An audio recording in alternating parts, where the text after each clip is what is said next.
Dito naman tayo mga paps, oh. Suzuki Skydrive, ano? Ito, bihira na lang nito may makita ako nag-a-apply na gamit yung gantong motor eh.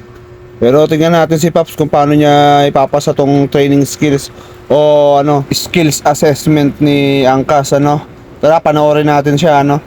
Figure of 8, dito siya. Figure of 8, dalawang ikot yan, no?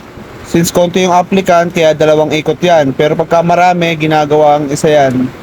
So ngayon, ayan ay kanyang pangalawang ikot na. Ayan, pangalawang ikot na nga niya. Okay naman, pag tinitingnan nyo yung handling niya, oh. Kung titignan nyo, okay naman, goods naman, no. Smooth na smooth naman, para lang siya naglalaro. Magaling din to si Pops, ha.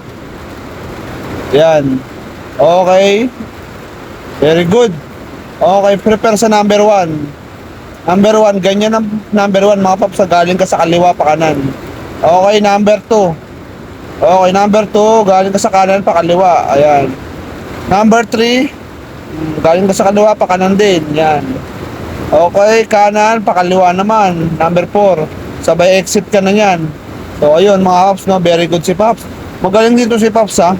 Halos di talaga tumukod, hindi nagbaba ng paa niya, no. So ayun, sa mga nagsasabi diyan na hindi mo kailangan daw tumukod, yan si Pops, di na kailangan tumukod kasi wala naman traffic para tumukod ka.